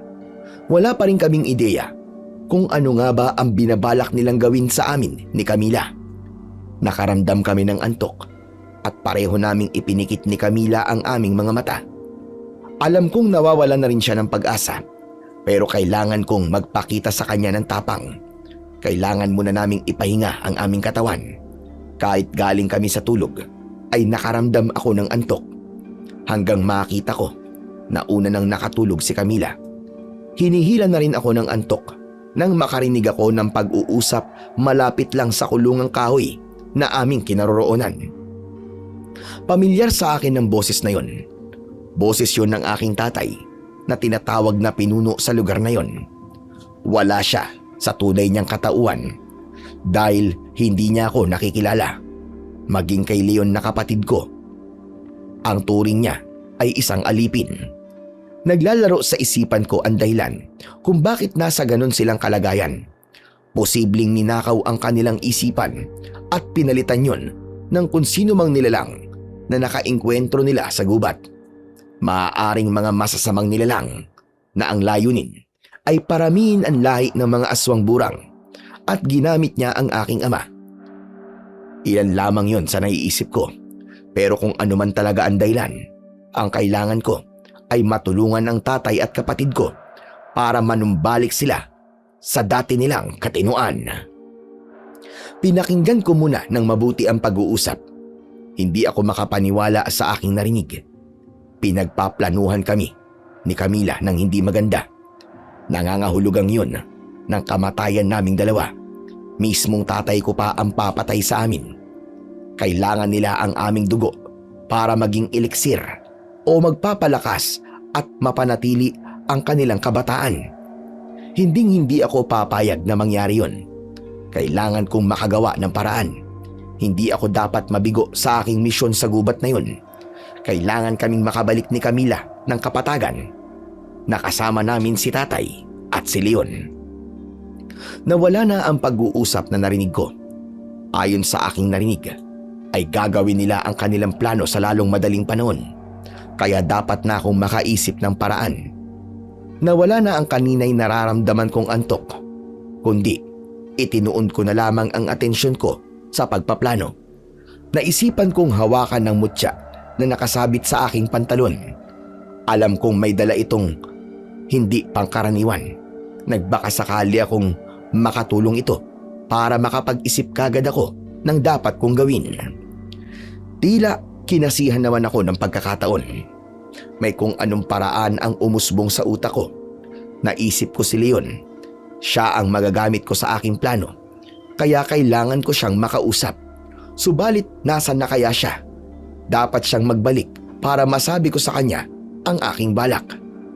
Maya-maya pa'y nakarinig ako ng yabag. Nang lingunin ko ay si Leon na papalapit sa amin. May dala siyang pagkain karne ng hayop. Kailangan niyong kumain. Kaya, pinadalang kayo ng pagkain. Pagkain ang tawag niyo dyan? Oo, sariwang karne ng hayop. Masarap to. Inihaw namin. Inihaw nyo nga pero may dugo pa. Ganyan talaga ang mga lutong karne dito. Kaya kainin niyo na. Ito na lang nilagang kamote at saging ang sakin. Kayo ang bahala. Ang sabi lang naman sa akin ay dalang kayo ng pagkain. Nabanggit ko na kay Camila ang dapat kong sabihin kay Leon. Nadugal ang pangalan sa lugar na yon. Kaya alam kong hahayaan na lamang niya akong magpaliwanag dito. May mahalaga akong dapat sabihin sa idugal. Maaari bang wag ka munang umalis? Sige, sabihin mo na. Bago pa ako tawagin ng aming pinuno. Ano ba yon? Makinig ka mabuti. Dahil dapat mo itong malaman. Gumawa ako ng dahilan ayon sa aking plano. Narinig ko kanina ang pag-uusap ng sinasabi mong pinuno at ng isa pa niyang kasama. Alam mo ba na ikaw ang pinag-uusapan nila? Ha? Ako? Oo, ikaw. Hindi nga ako makapaniwala sa narinig ko eh. Buong akala ko kasi kakampi ka nila at importante ka. Pero alam mo, meron pala silang masamang plano sa'yo. Teka, totoo ba yung sinasabi mo? Hindi naman siguro lingid sa'yo ang ginagawa nilang pag-inom ng dugo sa mga taong nagiging biyag nila. Dahil yun ang nagpapalakas sa kanila at nagpapanatiling bata. Oo, alam ko yun. At ngayon, dugo niyong kailangan nila. Yun ang akala mo. Sino ba ang mas bata dito? At may mas sariwan dugo? Di ba ikaw yun? Ako nga ang pinakabata. Pero imposible yung sinasabi niyo. Hindi nila gagawin sa akin yun, lalo na ni pinuno. Dahil napapakinabangan nila ako. Ako ang utosan nila. Pero mas mahalaga ang dugo mo kaysa ang manatili kang utusan lamang. Kaya kung ako sa'yo, kailangan umalis ka na rito. Pero hindi ko magagawa yun. Dahil maaari nila akong makita. Hindi ako makakatakas dito basta. Matutulungan ka namin. Maaari ka naming iligtas. Sama-sama tayong aalis dito. Kung pakakawalan mo kami. Ano? Pakakawalan ko kayo? Oo. Yun lang ang tanging paraan para makaalis tayo dito. At mailigtas natin pare-pareho ang mga sarili natin. Kung di natin gagawin yun, dito na tayo mamamatay. Siyempre mauuna ka, Dugal. Dahil ikaw ang uunahin nila. Dahil sariwa nga ang dugo mo. Saglit na natahimik ang bata. Nag-iisip na nakatingin sa akin. Marahil ay pilit niyang inaalam kung totoo nga ba ang sinabi ko sa kanya. Pero sinuportahan yun ni Camila. Dugal, hindi nagsisinungaling ang kaibigan ko. Totoo ang lahat ng sinabi niya sa'yo. Kaya maniwala ka sana. Saka, ba't ka naman namin lulukohin, di ba? Siyempre, ayaw rin namin na mapahamak ka. Saka, maaari ka nang bumalik sa pamilya mo. Kaya, kailangan mo makaalis dito. Pamilya? Hindi ko alam kung may pamilya ako. Ang alam ko lang at kilala ko na lagi ko kasama ay si Pinuno. Pero gusto ka niyang traidorin, Dugal. Papayag ka bang ipapatay niya? Hindi, ayoko. Kaya nga dapat magpasya ka na. Kailangan namin ng tulong mo at kailangan mo rin ng tulong namin. Pare-pareho tayong makakaligtas, maniwala ka. Walang naging sagot si Leon at iniwan na kami. Naku, parang hindi naman ubra yung sinabi mo sa kanya, Norman. Ano ka ba, Camila? Huwag kang nega. Basta umasa tayo na maniniwala siya. Dahil si Leon na lang ang pag-asa natin. Paano nga kung di siya maniwala? May plan B ka pa ba? Meron. Kailangan mawasak natin ang kulungan to. Parang imposible yata yun. Nakita mo naman na hindi madaling sirain tong kahoy na kulungan gamit ang mga dala nating patalim. Buti nga, hindi to kinuha sa atin eh. Maghihintay-hintay tayo dito. Mamaya pagdilim, malalaman natin kung pinaniwalaan ba tayo ni Leon. Hanggang sa sumapit na nga ang gabi, subalit hindi pa rin bumabalik si Leon. Kaya unti-unti na akong nawawalan ng pag-asa. Mukhang dun na kami mapapahamak ni Camila, lalo na't mahirap wasakin ang kulungang kinakapitan namin. Saglit pa, ay may kaluskos akong narinig. Isang nilalang ang nakatalukbong ng itim na tela ang lumapit sa aming kulungan. Sino ka? Ano kailangan mo sa amin? Ako to, Norman. Camila. Leon, ay Dugal, nagbalik ka. Salamat. Salamat sa iyo at pinakinggan mo kami ni Norman. Dahil ayokong patayin nila at pakinabangan ng dugo ko. Kaya sasama ako sa inyo sa pagtakas. Pero kailangan pakawalan mo muna kami dito para makatakas tayo. Oo, dahil ako ang pangkalag ng kandado ng inyong kulungan. Kinuha ko sa tulugan ni Pinuno. Maimbing ang tulog niya, kaya nagawa ko tong kunin. Sige na. Bilis, buksan mo na ang kulungan para makalis na tayo. Agad na inalis ni Leon ang kandado. Gamit ang bagay na kinuha niya sa kwarto ng kanyang pinuno. Saglit lang ay nabuksan na ang kulungang kahoy na kinaroroonan namin ni Camila. May inaabot sa amin si Leon. 2 telang itim yun. Pasan to? Gawin niyang talokbong. Hindi kayo mapapansin ng mga aswang burang kapag nakatulokbong ang telang itim sa inyong katawan. Kagaya ng ginawa ko kanina. Ibinigay ko kay Camila ang 1 piraso ng telang itim. Agad niya naman itong kinuha at ibinalabal sa kanyang katawan. Pinalapad ko na rin ang tela at ipinatong sa ulo ko para matakpan ang katawan ko. Tara na, sumunod kayo sa akin. Kailangan makalabas na tayo dito sa lugar na ito. Gaya ng sinabi ko kay Leon, kailangan naming makatakas. Kaya lang, hindi lang yun ang dapat kong gawin. Sapagkat ang nais ko'y kasama sa aming pag-alis ang tatay ko. Kung aalis na kami, paano naman si tatay? May iiwan siya doon at hindi ko sila maililigtas. Ano pa bang ginagawa mo, Norman? Tara na. Umalis na tayo, naghihintay si Leon. Sabi niya, umalis na tayo para lumabas na ng lugar na to. Hindi maaari eh. Hindi pwedeng basta na lang tayong umalis dito. Pero, ang sabi mo mapapahamak tayo kapag nagtagal tayo dito. Saka ayokong patayin nila ako. Kung mauna na lang kaya kay ni Leon, Camila. Hayaan niyo na lang ako maiwan dito. Magpapaiwan ka? Ano ka ba, Norman? Mapapahamak ka. Lalo na ngayong malalaman nila na nakalabas na tayo ng kulungan. Tsak na hanapin nila tayo. Ano ba nangyayari sa'yo, Norman? At sabi mo aalis tayo dito. Tatakas tayo at tutulungan ko kayo. Para matulungan niyo rin ako. Pero bakit ngayon gusto mong maiwan ka? Dahil kailangang isama natin sa ating pag-alis si tatay. Ang tatay Arcadio natin. Ang sinasabi mong pinuno. Hindi kita maintindihan eh. Bakit tinatawag mo siya tatay? Pinuno siya ng aswang burang. Paano siya naging tatay? Leon, makinig ka sa akin. Saka paulit-ulit ka naman eh. Hindi nga ako si Leon. Ikaw si Leon. Ang kapatid ko. Kaya hayaan mo kung yun ang itawag ko sa'yo. At tatay natin ang pinuno na sinasabi mo. Maniwala ka sa akin. Ililigtas natin siya. Dahil wala siya sa sarili niyang pag-iisip. Kaya hindi ako maaaring basta umalis dito. Sayang lang ang pagtulog ko sa'yo. Hindi rin pala tayo aalis. Nagugulon talaga ako sa'yo. Kung talagang ayaw mong umalis dito, Norman, hindi rin ako aalis. Dito na rin ako.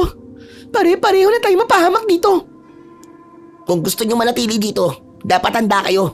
Dahil maaaring umatake ang mga aswang burang. Papatayin nila tayo para pakinabangan ng ating mga dugo. Handa akong harapin sila, Leon. Yun na lang ang tanging paraan na magagawa ko. At kung gusto mong umalis, sige na. Iwan mo na kami ni Camila. Hindi ko kayo maaaring iwan dito. Sasama na ako sa inyo. Tutulungan ko kayo. Makikipaglaban ka rin sa mga aswang burang. Di ba kasama mo sila? Utusan lang nila ako. Pero si Pinuno ang nagbibigay sa akin ng proteksyon. Hindi ko nga alam bakit niya ako pinoprotektahan sa mga aswang burang eh. Pero gaya ng sinabi mo, ang dahilan pala ay nais niyang siya ang makinabang sa dugo ko. Kaya ayoko na rin sa kanya. Sasama na lang ako sa inyo. Lalabanan natin sila. Alam kong kayo ang kakampi ko. Total, iisa lang naman ang gusto natin mangyari. Humanda na tayo para harapin ang mga aswang. Yun ang tangi natin magagawa. Ang paghandaan ang gagawin nilang pag-atake sa atin. Habang nag-uusap kami, ay nakarinig kami ng malakas na ingay na tila ugong. Alam ni Leon kung para saan ang ugong na yon. Alam na ng mga aswang burang na wala kayo sa kulungan. Kaya umatungal sila. Nagsabay-sabay para hanapin kayo. Basta wag niyong aalisin sa katawan yung itim na telang panakip para hindi nila kayo makita. Dahil isang malaking bato lang ang tingin nila sa atin kapag may takip na telang itim ang ating katawan. Maraming salamat sa tulong mo sa amin, Leon. Dahil sabi mo nga, magtutulungan tayo, di ba? Huwag tayo maghihiwa-hiwalay para buong puwersa natin. Saglit pa, ay may mga kaluskos at kakaibang ingay kaming narinig. Umaangil ang mga aswang burang na naghahanap sa amin. Narito na sila, Norman, Camila. Kung ano man sandata ang meron kayo, ihanda nyo para harapin sila. Inihanda ko ang punyal na pilak. Samantalang inihanda naman ni Camila ang arnis na ipinagamit ko sa kanya. Ikaw, Leon, anong gagamitin mo sandata? Wala, pero may naisip akong paraan. Ako magpapahabol sa mga aswang burang. Aalisin ko ang itim na tela na nakatakip sa akin para makita nila ako. Tapos, tatakbo ko papalapit sa inyo. At kayo na ang bahala sa kanila. Magandang naisip mo, Leon. Kaya hindi na kami aalis ni Camila dito sa kinaroroonan namin. Mas makapaghahanda kami para harapin ang mga aswang na dadali mo dito. Matalino ka, Leon. Sige, gawin mo na ang plano mo. Kami naman ni Norman ay maghihintay na lamang dito. Lumayo na nga sa amin si Leon, habang kami naman ay nakatalokbong pa rin ng telang itim. Pero nakasilip kami sa gagawin niya. Biglang may dalawang aswang burang na mukhang paniki ang humabol sa kapatid ko. May maliit na pakpak ang aswang burang, subalit hindi nila ito nagagamit sa paglipad. Kaya tumatakbo lang ang mga ito habang hinahabol si Leon. Mabilis siyang tumakbo patungo sa kinaroroonan namin ni Camila. Kaya nang malapit na siya sa lugar namin, ay agad itong ipinasa sa amin ni Leon. Camila, Norman! Ito na ang mga aswang burang! Kayo nang bahala sa kanila! Mula sa talukbong na itim na tela, ay lumabas kami ni Camila. Tig-isa naming hinarap ang aswang. Hinataw ni Camila ang aswang gamit ang dalawang arnis. Paulit-ulit niyang hinaribas ito. At nang nasaktan na at nakaramdam ng panghihina, saka ako naman ang umatake rito.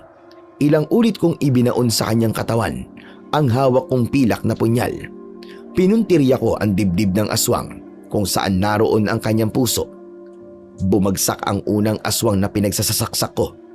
Agad ko ring inatake ang isa pa pagkatapos itong paulit-ulit na haribasin ni Camila gamit ang arnis. Kayang-kaya pa rin natin, Norman. Sisiw! Mahinang klaseng aswang! Nakakatakot lang ang aswang burang. Pero hindi naman pala ganun kalakas, gaya ng akala natin. Siguro nga, kaya hindi pa sila ganun kalakas ay hindi pa sila nakakainom ng dugo mula sa atin na dapat sana nilang gawin. Tama ka. Maigi na lang talaga at nakumbinsi natin si Leon. Mahusay ka kasing kumumbinsi sa kanya at naniwala siya sa'yo. Siguro, may nag-uugnay sa inyong dalawa. Kapatid mo siya. Kahit hindi kanya ngayon nakikilala. Pwedeng ganun na nga. At baka nararamdaman din niya yun. Hindi nga lang niya kayang ipaliwanag. Muling nakita namin si Leon na tumatakbo ng mabilis patungo sa amin ni Camila. May 2 aswang burang na naman na nakasunod sa kanila. Kaya lamang, sa bilis ng takbo ni Leon ay hindi inaasahan na sumabit ang paa niya sa isang nakausling kahoy. Kaya napati dito at pabagsak na napasubsob sa lupa. Nasa likod niya ang 2 aswang kaya agad siyang dinakma ng mga ito. Hinawakan sa leeg at akmang sasagpangin ito. Buong bilis naman akong tumakbo papalapit sa kanya. Bitiwan mo siya! Huwag mong sasakmalin ang kapatid ko! Norman, tulungan mo ako! Iinumin niya ang dugo ko! Saglit na natigilan ang 2 aswang dahil sa sigaw at paglapit ko sa kanila. Bago pa niya muling dakmain si Leon, ay sinugod ko na sila gamit ang aking punyal. Ibinaon ko sa katawan nila ang hawak kong patalim. Sumugod na rin si Camila at ipinalo sa katawan ng mga aswang ang kanyang arnis. Dahil nga kulang sa lakas ang mga aswang, ay agad nang hina ang mga ito at bumulagta. Muntik na ako rin ah. Akala ko makakagat na nila ang leg ko. Sabi ko naman sa iyo, Leon hindi ka namin pababayaan. Kaya kami ang bahala sa'yo. Mukhang wala ng aswang burang, Leon.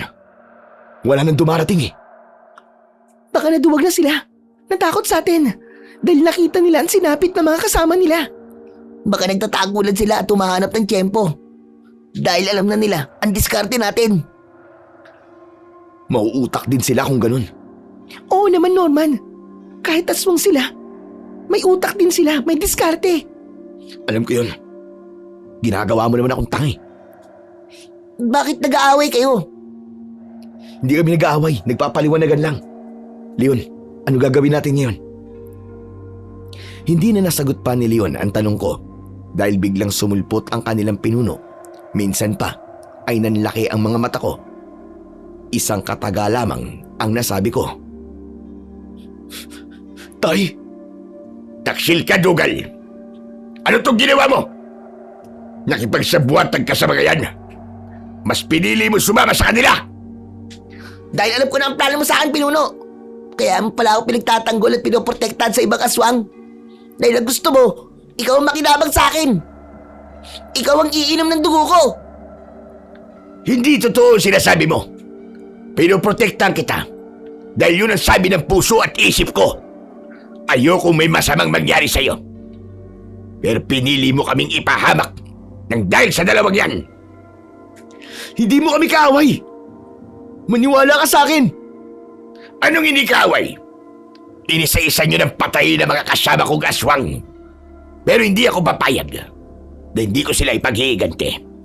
Sisigilin ko kayo sa ginawa nyo sa kanila. Sa harapan namin, nagbago ang anyo ni Tatay Arcadio. Naging aswang burang ito, subalit mas nakakatakot ang anyo at mas malaki ang katawan kaysa sa mga nakaengkwentro namin. Tumingala pa ito at umatungal sa kasumugad sa amin ni Camila. Hindi ko alam kung paano ko haharapin ang aswang. Siya ang tatay ko na wala sa sariling katauhan. Paano ko siya sasaktan? Paano ako makikipaglaban sa kanya? Bigla niyang sinunggaban si Camila. Hinawakan niya ang braso nito at ang isang kamay naman ay nakahawak sa leeg nito. Norman, tulungan mo ako. Ayokong mamatay sa kamay ng aswang burang na to. Wala ka nagkawala, babae. Ikaw ang unang mamamatay. Dahil pakikinabangan namin ang dugo mo at ang sariwa mong laman ay para naman sa ibang mga aswaga. Huwag ka mag-alala, Camila! Hindi kita pababayaan! Ililigtas kita! Sige na, gawin mo na. Hindi ko na kaya ang amoy ng aswang na to. Ang baho ng hininga. Tumigil ka, babae. Huwag ka maarte. Saka kapag patay ka na, hindi mo na ako maaamoy pa.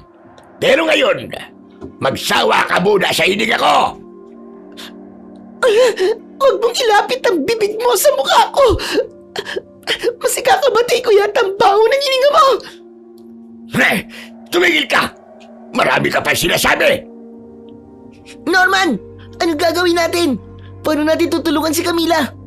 Sugurin mo na si Pinuno. Dahil di siya nagbibiro. Papatayin niya ang babaeng kaibigan mo. Huwag mo ako madaliin, Leon. Dahil hindi ko basta-basta magagawang harapin ang aswang burang na yan. May umahad lang sa akin. Hindi kaya ng puso at isip ko. Nababaliw ka na ba, Norman? May pangako ka na tutulungan mo ko. Pero bakit nagdadalawang isip ka? Tuparin mo ang pangako mo. Iligtas mo ako! Nakaramdam ako ng pagkalito sa nangyayaring yun. Hindi ko kayang atakihin para saktan o kaya naman ay humantong pa sa kamatayan ni Itay ang gagawin ko. Naroon ako hindi para patayin siya, kundi para iligtas at iuwi ng buhay. Norman, may question ako sa'yo. Ano yun, Leon? Gamitin mo akong pain. Hawakan mo ko at itutok mo ang hawak mong patalim sa leg ko. Dali, gawin mo na. Ha? Ano ba sinasabi mo? Sige na, sundin mo na ako. Alam kong hindi kaya ni Pinuno na may masamang mangyari sa akin. Sabi ko nga sa'yo, siya ang nagpoprotekta sa akin. Mukhang may katwiran si Leon dahil sa kabila ng naging pagbabago ng katauhan ni tatay, ay nasa puso pa rin niya ang pag-aalala para kay Leon. Umiiral pa rin ang kanyang pagiging ama kahit nasa ilalim siya ng kapangyarihan ng pagiging aswang burang. Kaya sinunod ko ang sinabi ni Leon. Hinawakan ko siya, ikinawit ang braso sa leeg at itinutok ang hawak kong pilak na punyal. Sige! Gawin mo ang gusto mo sa babaeng yan at papatayin ko naman ang batang to. Masasayang ang dugo niya at hindi mo na pakikinabangan. Norman, ano ba ginagawa mo? Ba't si Leon ang pinagdidiskitaan mo? Huwag ka nang makialam dito, Camila. Huwag! Huwag mong sasaktan si Dugal. Hindi ko kayang makitang mapahamak siya. Huwag mo siyang papatayin. Tama ang sinabi sa akin ni Leon. Hindi nga kaya ng Pinuno na mapahamak si Dugal o si Leon. Labis ang pag-aalala nito para sa bata. Bitiwan mo si Dugal. At pakakawalan ko na rin ang babaeng ito. Pinakawalan ng aswang burang si Camila. Subalit, nang bitiwan siya, ay agad itong kumilos at hinataw ng hawak na arnis si tatay na noon ay nasaan yung aswang. Camila! Anong ginagawa mo? Kung di mo siya kayang patayin, ako ang papatayin sa kanya. Dahil nanganganib ang buhay ko sa kanya. Naiintindihan ko si Camila, pero hindi ko kayang makita ang ginagawa niyang pananakit sa tatay ko. Tama na yan, Camila! Tumigil ka na! Habang pinipigilan ko si Camila, ay naisipan kong hawakan ng mutya na nakasabit sa aking suot na pantalon. Alam kong may magagawa ito para tulungan ako, lalo na't hindi ko kayang saktan ang aswang burang. Hinawakan ko yun ng maigpit at umusal ako ng dasal at hiling sa kung anong nais kong mangyari dahil kailangan ko ng tulong ng mga sandaling yon. Ilang sandali ang lumipas, nakarinig kami ng ingay at pagaspas ng mga maliliit na pakpak. Lalong dumilim ang lugar na kinaroroonan namin dahil laksa-laksang paniki ang dumating mula sa kung saan. Napakaraming paniki yun na kinuyog ang aswang burang. Nag-alala ko na baka ikapahamak yun ni tatay. Nagwala ito dahil sa ginawang pag-atake sa kanya ng napakaraming paniki. Hanggang sa makita ko na lamang na bumagsak sa lupa ang aswang burang. Tadtad ng maliliit na kalmot at kagat ang buong katawan. Hindi ko alam kung wala lang malay o napatay na mga paniki si tatay. Nang hindi na gumagalaw ang aswang burang, ay saka nagsipagliparan ang mga paniki. Alam kong ang mutya kong taglay ang nagpadala ng mga paniki na yon dahil na rin sa aking kahilingan. Nilapitan namin ng aswang burang na unti-unting nagbabago ang anyo. Bumalik ito sa anyo bilang tao. Saan galing ang napakaraming paniki na yun? Dumating sila para tulungan tayo. Sila rin ang mga paniki na pumuprotekta sa atin, Norman. Tama ka, Camila. Sila ngayon. Buhay pa kaya si Pinuno? Napakarami niyang maliliit na kagat. Dinama ko ang leeg ni tatay para pulsuan siya. Buhay pa siya, pero nag-aalala ko na kapag nagkamalay siya, ay nasa ilalim pa rin ng kapangyarihan ng aswang burang. Kaya ang tanging pag-asa ko ay may milagrong pwede pang mangyari sa tulong ng hawak kong mutya ng paniki. Kaya kinuha ko yun at idinikit sa dibdib ni tatay na walang malay. Nagkaroon yun ng reaksyon sa kanyang katawan. Wala itong malay pero nanginig ang katawan. Samantalang si Leon ay ganun din ang nangyari. Nanginig din ang katawan niya. May kung anong enerhiyang lumabas mula sa mutya ng paniki. Nabuwal bigla si Leon at nawala ng malay. Tahimik kami ni Camila habang nakamasid sa nanginginig nilang katawan. Maya-maya pa ay nakita namin ang tila itim na usok na lumabas sa katawan ni tatay at ni Leon. Ang itim na usok ay pumailan lang papaitaas hanggang sa tuluyan itong maglaho. At saka napansin namin ang paggalaw ng kamay ni tatay. Nawala rin ang mga kagat at sugat ng paniki sa kanyang katawan. Halos sabay na nagdilat ang mga mata ni tatay at ni Leon. Pareho silang nakatitig sa akin. Tahimik sila. Ilang saglit ang lumipas. Saka binasag ni tatay ang katahimikan. Norman? Norman, anak? Kuya Norman, sabi ko na nga ba darating ka? Wala nang sumunod na kataga mula kay tatay, kundi isang mainit at mahigpit na yakap sa akin ang ginawa niya. Gumanti na rin ako ng yakap sa kanya. Alam kong nagbalik na sa kanyang katinuan ang tatay ko. Yumakap na rin sa amin si Leon. Umaagos ang luha sa aming mga mata. Samantalang si Camila ay nakatingin lang sa amin, pero nangingilid na rin ang kanyang luha. Tay, ligtas na po kayo ni Leon. Makakauwi na kayo. Babalik na po kayo sa bahay. Naghihintay po sa atin doon si Lola. Patawad, anak. Hindi ko siya nailigtas. Hindi ko nailigtas ang nanay mo sa mga aswang na yun. Pagkatapos siyang patayin, hindi ko na alam ang sunod na nangyari. Nawalan kami ng malay ni Leon. At kung anong ginawa nila sa amin, ay hindi ko na alam. Ang mahalaga ngayon, Tay, ligtas na po kayo.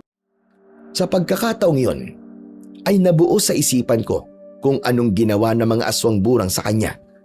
Ginamit sila ng mga ito para gawing pinuno sa hindi maipaliwanag na dahilan. Pero kung anuman ang plano nila, ang mahalaga ay buhay si tatay at ang kapatid ko. Makakasama pa namin sila ni Lola Ponsing. Hindi naging bigo ang aming misyon ni Camila. Sa ilang araw na nakasama ko siya sa gubat, ay hindi siya nawala sa tabi ko. Ginawa niya yon para damayan ako sa aking laban. At hindi ko yun mababaliwala. Ganun siya akong magmahal. Ganun niya ipinakita at ipinadama ang kahalagahan ko sa kanya. Kaya alam ko na kung sino ang babaeng dapat kong makasama at hindi ako kailanman iiwan. Kaya pagbalik namin sa kapatagan, saka ko sasabihin ang nararamdaman ko para sa kanya. Importante siya sa akin. Sa pagkakataong yun ay sigurado na ako at nakatitiyak sa aking nararamdaman para sa kanya. Ang tunay na pag-ibig, ang wagas na pagmamahal ay hindi lamang nararamdaman, kundi ito ay nakikita rin, lalo na sa mga pagkakataong wala ka ng karamay at walang kakampi. Ang tunay na pagmamahal ay mananatili sa iyong tabi, sa hirap, sa ginawa, at kahit pa sa panganib. Hanggang dito na lamang po ang aking kwento. At sana po ay may napulot po kayo na magandang aral. Maraming salamat po sa walang sawa niyo pong pakikinig at pagsuporta sa akin pong YouTube channel na The Voice Addict. Sana po bago matapos po ang ating video ay mag-subscribe na rin po kayo at pindutin niyo po ang like maging ang notification bell para palagi po kayong makatanggap ng notification sa aking mga bagong kwento. At sana po mag-iwan na rin po kayo ng comment. Muli, maraming salamat po at pagpalain po kayong lahat ng ating Panginoon na siyang pinakamakapangyarihan sa lahat. Hanggang sa muli, mga idol.